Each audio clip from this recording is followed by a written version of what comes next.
vanhu vaya vatotanga mhuri yezimbabwe kujairira nyika iko zvinezvi pane nyaya yatiri kusangana nayo zvakaoma mufunge inini ndosaka ndichigara ndataura kuti kana watosangana neni wangoona pakanyorwa kuti kulie ndichibva waziva kuti ndo one munhu asingadi zveZanupf. Saka gara watotanga nekulaika kuitira kuti timbotanga tabohwa Zanupf yacho. Zimbabwe turns 45 years old tomorrow. The nation celebrations are being held in Midlands province. This is the stadium that was built for the event, which will be addressed by Zimbabwe's President Emmerson Mnangagwa.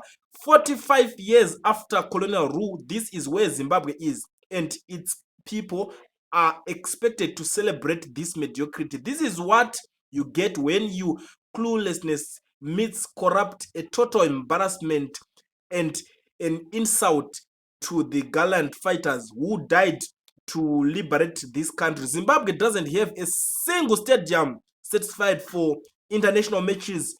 The national football teams play its home games in other countries. And Mnangagwa wacho agara anitotanga asina basa nazvo zvesport nokuti anotoisa vanhu vasina kana dhiri. Maminista anoziva kuti havana kana chavanoziva about ministry iyoyo yesport iende kumberi. Imagine kuisirwa vanhu vakaita sana covid vakabva vatouya pachitomboshanda maground kusvika vatoende vatosiya zvavharwa izvi. Nawo vabva vaisawo mumwewo angonhongwa kuamuko, I don't know kuti vangonzi ministry ndaisa munhu chingouya ungodyawo mari uri ipapapa. Hey guys, Zimbabwe zvinhu zviri kuitika zviri kurwadza vedwe, ende tarwadziwa, tanetsekana, tatambudzwa, tashungurudzwa, vedwe handizive kuti toita zvekudii pamusoro this situation iri kuitika kunyika yekwedu. This must be touch Bemba works ku Midlands vakomanaka, and people are complaining about this whole thing. And imagine kuti tinganzi tagadzira ka stadium kakadai so totonzi ipapa titogarira vedweka pazvese. Ndongoda kuziva kuti how much was the tender and who was contracted as president and father ED. Vatoite wait the options for using the money, and so it's fit to do that when hospitals don't have medicines. My view is Zanupf should say publicly to Zim, see yourself, no public services. I know that nyaya dziri kutonetsa ende vanhu vari kutopopota zvisingaite panyaya idzodzi. Akumanaka, I don't know kuti toita zvekudii manje panapa kana zvinhu zvichange zvichiramba zviri kudai so. Akumana akumanaka, hayayaya, just close shop guys, you have failed. Is colonialism therefore vindicated? What is there to show for the so-called freedom? Let's take stock guys and be serious. Let's introspect and change course if necessary. 45 years and there is nothing to show. Pakashata, pakaoma hama dzinodiwa, pakaoma. Zuro ndizuro vakabuda vakambogadzira chimwe chibridge so takaramba takanyarara nyaya iyoyo, but we were disappointed guys. Tiri kubirwa mari yenyika yedu left right center every day. Vari kuita something, vari kupanana matenda nevana vavo, vazukuru vavo, anatsano vavo, vakwasha vavo, I don't know, neshamwari dzavo.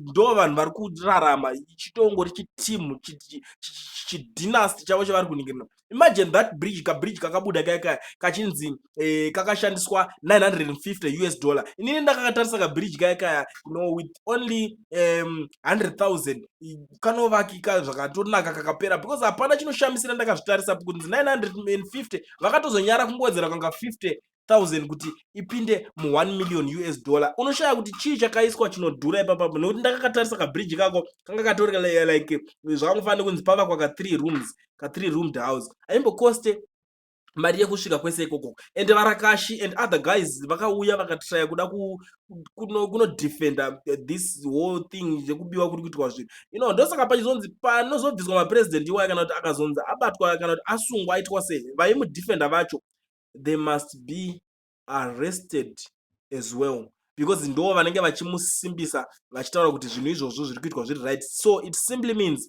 vanenge vachitodya vese. Ende ipapa chiri kunyanya kuti vhundutsa pane kastadium kavo kekumidlands kavakagadzira kana chekuti unogona kutonzwa kunzi iko zvinezvi tiri pakashandiswa kana almost $1 million or 10 million chaiyo vanozviita. That's how they loot money for public funds. That's how they loot mari yese nyika. Unongonzwa kunzi ningite kampatenda akaita tenda iro imari yakati vano overcharge matenders acho. Chototadza kunzwisa kuti zviri kumbonyatsofamba sei. And takatasa kaground kako kekumidlands chiri kutishamisa kakagadzirwa ikako, chimwe chekachashandiswa chii, kachazoitwa chii.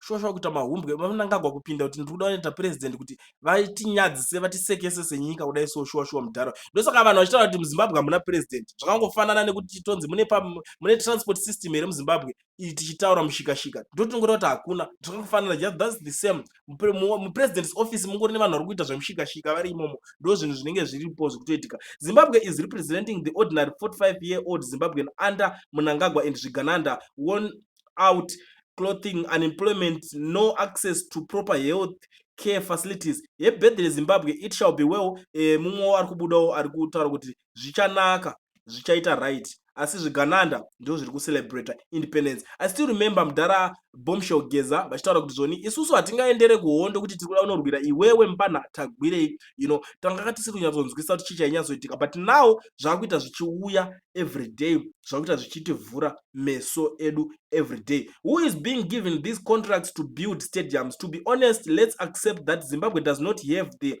expertise of designing and building stadiums, and we should accept this, and a good fair government will rope in experts and designers from other countries to help us. Apa patombonide kuti vekuti from other countries whatever, because we still remember vakagadzira mapresidential ningina vakagadzira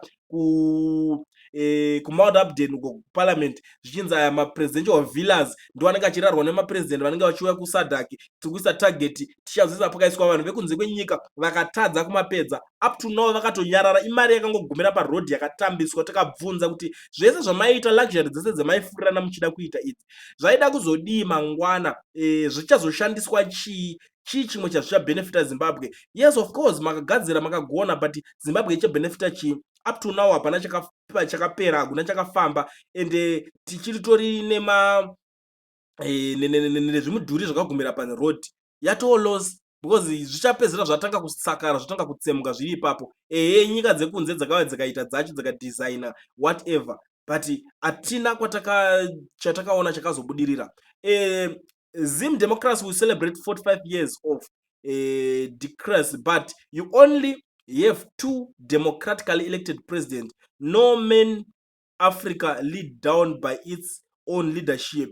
45 years after colonial rule, this is where Zimbabwe is. Yes, because colonialism lasted for centuries and wasn't democratic. There weren't tribal fields as it's today. Infrastructure and other development were for settlers. Zimbabweans must unite to be strategic. I know, saka unozati ndosaka vanhu vaizoita kuti it's better titombodzingana zvedu nevava vakomana vacho vava, because it doesn't make sense. At the end of the day, it doesn't make sense kuti totonzi Zimbabwe yakasunungurwa ichiri kuitwa zvinhu zvakadai. So Zimbabwe yakasunungurwa kuti titoda kunocelebrata kugokwe, titoda kunocelebrata tiri koko kumidlands, mobva mavaka chinhu chakadai so icho chichi.